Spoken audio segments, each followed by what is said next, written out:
Well, hello everyone, and welcome back to my shop.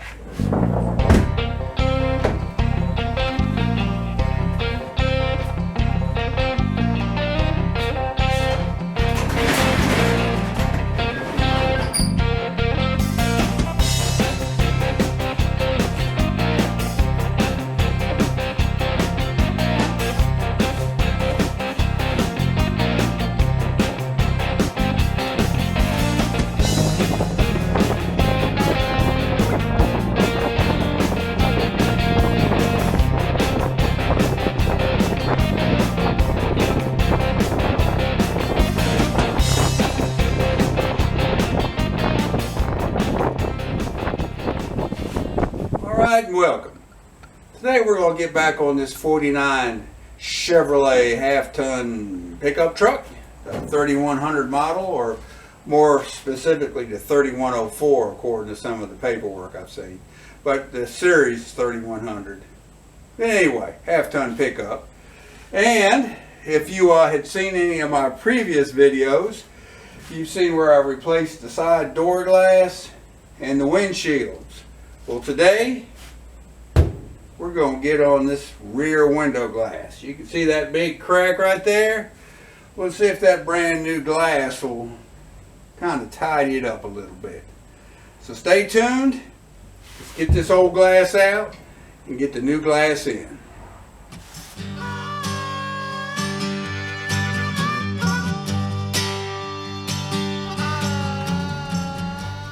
Alright, if you're familiar with this rear window, it's got the lock bead gasket type gasket, and it's which makes it totally different from the windshields or the side glass.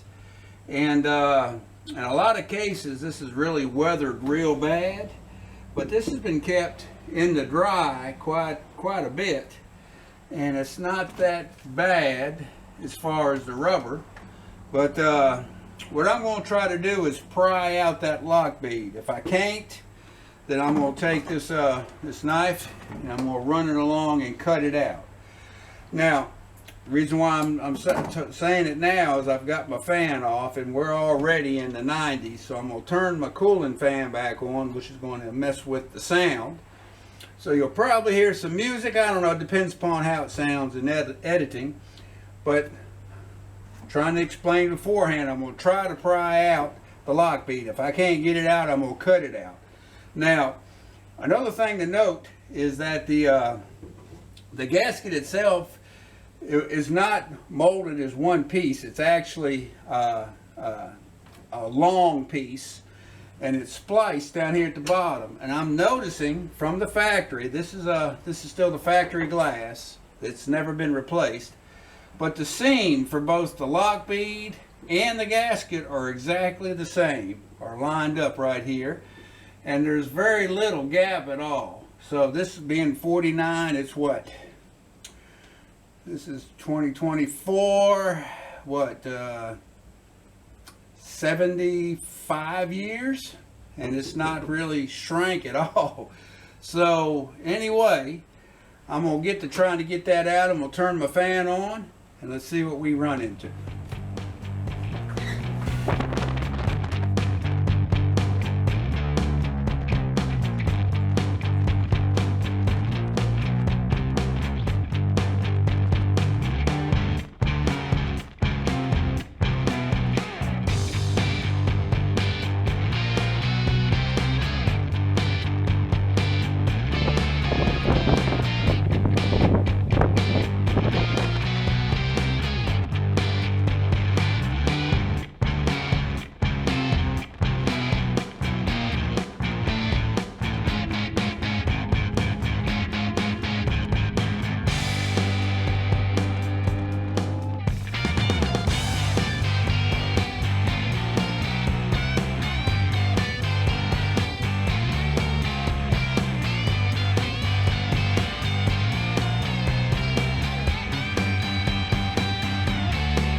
that take? 5 minutes maybe at the most?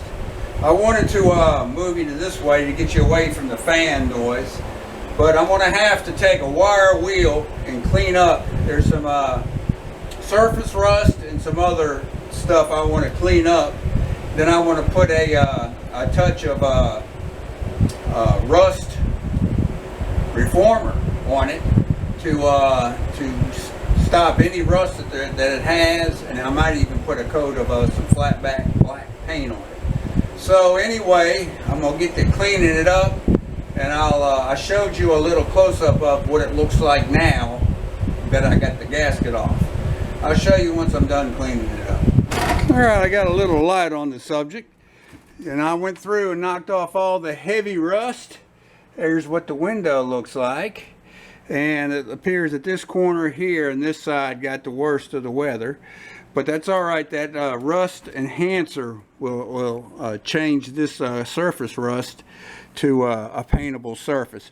Now, while I had it down, this seam on the cab, if you can see here, I had a lot of rust. I decided to go ahead and knock that out, and I'm going to put that rust enhancer on it too all the way around. And way back, Lee, the original owner of this truck, he was hauling something, and it came forward and dented the cab, and they tried to beat it out, and it's still dented pretty good. But perhaps one day when I pull that fuel tank out, I'll try some body work on that. But the rest of this paint is original, so the rust enhancer will do like a almost like a black primer. And then I'm going to do a flat black over that to blend it in some, and we'll go from there. So anyway, I got the fan off. It's starting to get hot, so let me get to doing some painting now. And rust enforcer, or well, reformer. That's it, rust reformer. All right.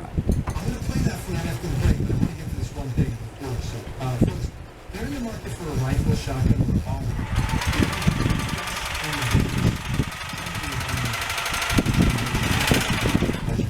Mine are accurate and reliable in their workhorse rifles. Why have them? The best way to learn about heavy duty arms and the 200 models is their website, mursa.com. Send it free catalog. The catalog's a great guide to showcasing the made in America firearms, plus your complete decals, ballistic figures in your area, anything. All right, I'm still running the fan, so there may be some fan noise in the background. But I'm going to show you the material I'm going to use and get this thing installed.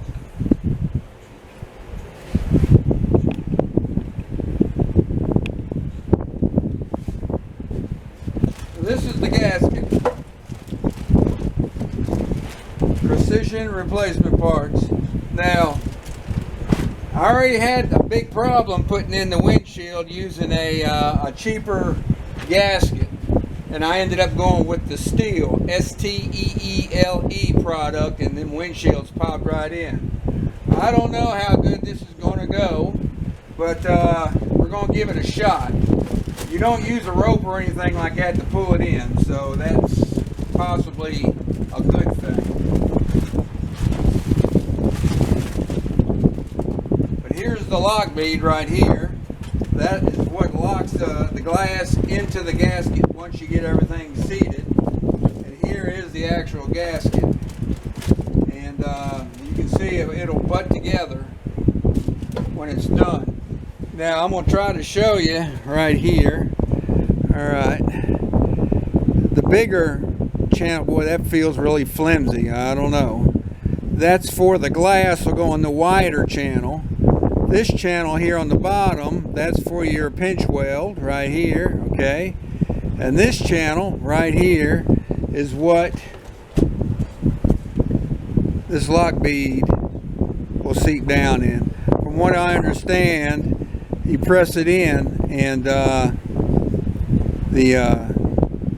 it'll fold over and it'll hold it in. So anyway, and in order to get that bead in, here's a special tool. Now this is the cheaper version of a tool that has multiple different blade sizes for different windows, but this is made specifically for the stove bolt, and that'll go in through that way, and that'll help dress it in to this right here.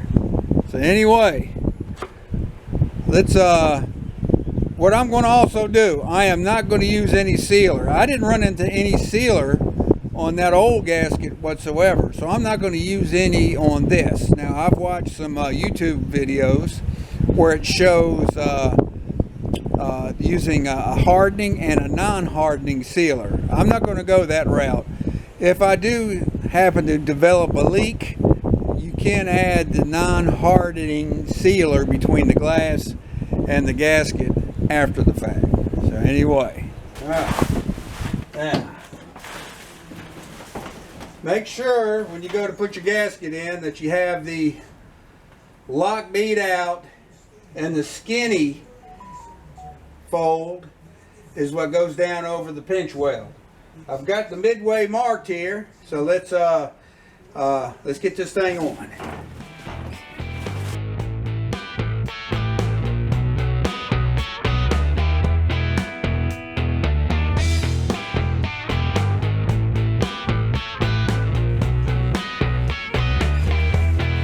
I'm gonna have to turn my fan on.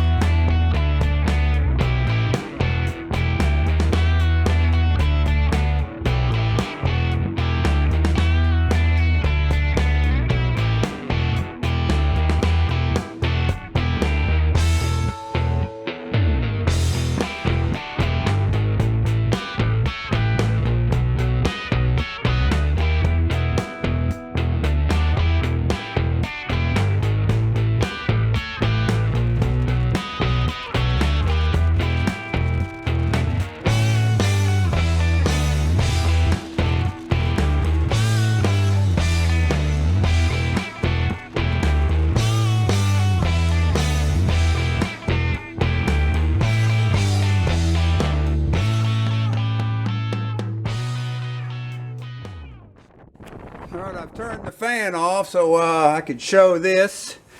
The gasket, you see the lock channel is on the outside, okay? And I'm not exactly centered with my splice, but that's alright. I'm not going to change it at all. It'll blend in pretty good. It's unusual that you get your gasket in first and then you start your glass. But the way these lock bead type gaskets work is you first get your gasket seated on the pinch weld, okay? Then once you get it seated on the pinch weld, then you get your glass in it, and then you work your lock bead in to hold the glass in. Kind of unusual. I've done many rear window on the later model trucks that used a pull rope like I did the windshields. But, oh well, that's how they did it back in the day. I think they ran this all the way up into the 60s. So, now I'm gonna turn the fan back on, get the glass, and see if I can't get it, the glass installed. Alright, before I turn the fan on and get at it, I'm gonna show these two special tools that I'll probably end up having to use. One of them is this ball end pick, alright?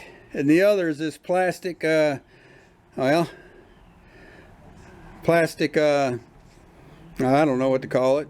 It's for pulling off panels of inside a modern car, the plastic panels, but it's plastic and shouldn't scratch the glass. So between these two, to get that glass seated in the channel. All right, so there we go. Also, I'm going to spray it down with some soapy water.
This is Brother Carl, and he's finishing it up.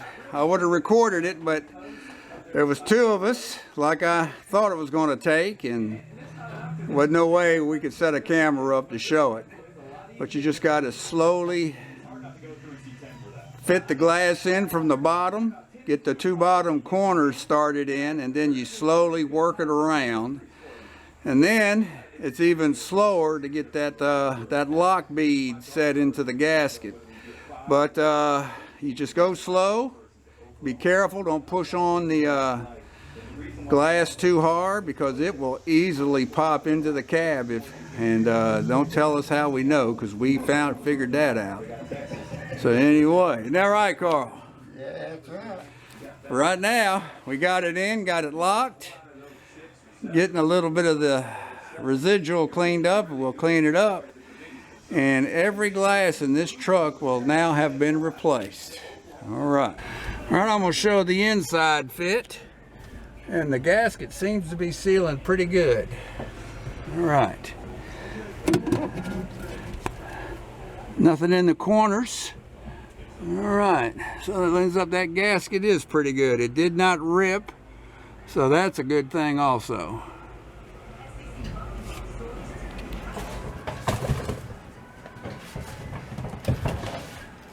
Well, all right. As you can see, we got it in, and well, with two of us working it, you needed three hands. Four is really helpful, but with two of us working it, the camera, all you saw was our back, so I couldn't show it. So I'm going to try to ad-lib a little bit and kind of show you after the fact. As you can see, the lock bead is in that channel, all right, all the way around. Now, this is the lock bead, and you can see how it's shaped, all right. When it goes into the channel, these little outer lips is all that locks it in, and it's holding it tight. Now, the tool that I used, I thought I'd bring it up here, so I'll be right back. All right, my fan's off. It's 92 degrees, so I'm going to try to make this fast so I can turn my fan back on. But anyway, I'm going to show you the tools. Well, you know, as you can tell, you got to get the gasket in, all right? Then you got to get the glass in. That's when you need extra help. And you get the one corner started, get the total bottom started, and the other corner. So you're about to this point on this corner, and that point on that corner, where you got the glass actually in the gasket. Then you slowly work it around. Go about midway, come over to the other side, work it around, and actually the further along you get, once the glass is seated down far, it actually pops in pretty good. But it's just getting it around the corner. These top two corners will be the really fun part. Now, soap it up good. You need all the soap you can get. Soap it up, and then you get your lock bead. This part of the tool right here, it goes in the channel that's in the gasket, okay? As you can see the way it's shaped, there's your lock bead. You see how it fits in there? It only goes in really the one way. And you actually, then you slowly work it around. Slowly. Yeah, slowly. Did I say slowly? Slowly. All right? Every now and then, you can use this to run around the edge and press it in, because as you go, some of it will pop in, some of it won't, okay? So this will help get it in, all right? And then there may be a point where you need to get, especially when you're putting the glass in, where you need to get this to pull the lip out. So putting the bead in, the lock bead, is probably takes the longest, because it's just slow going. Now this tool, this is the cheap tool. They make another tool that's got a handle more like this, and actually has 4 bits here that'll rotate around. Spend 10 more bucks and get it, because you're pushing with the heel of your hand to get that seated. Imagine you either push it against that or you push it against that. That's definitely more comfortable. So the more expensive tool will have that. Of course, that's the only thing this tool is used for, and it is doable. Soaked up, you get it all in, and once you finally get it all locked in, if there's any parts that are still down, you can go in with this and pull it out, or go on the inside. It ends up, I did not need to use this tool on the inside. It all aligned perfectly once we got it aligned on the outside. So these 3 tools, soapy water, and a helper. You can knock this out maybe an hour. I've got probably 2.5 hours in it, and that's because that was because I tried too much on my own to do it. Just get a helper and slowly work it around, and you'll be good to go. So anyway, and my lines are not my 2 butt joints here. They don't align perfectly, but that's fine because I don't remember ever looking for them anyway. I got some body work I'll need to do eventually. We got this here, this dent, little hole here, and some more rust spots. So slowly I'm working out the bugs, but at this point I've got all the glass replaced, and there you go. So if you found it helpful, if you find anything helpful, I guess it's to show that a rookie can do this type of work, as long as you do a little bit of studying up front and get the good material. Now that gasket ended up being okay. Now that glass is in there good. With that lock bead in, you're not going to push this glass out. You'll break the glass before you'll push it out. So it seems to be okay. It's not the steel product, but it seems to be okay. If you're doing windshields, definitely use the steel product. That's my recommendation. So, with all that said, I hope everything's going good with you and yours. Everything's going good here. Can't complain. Won't do me no good to complain anyway. Just carry on and take care of that business. So have a good one, and I hope to see you around on the next one. See ya.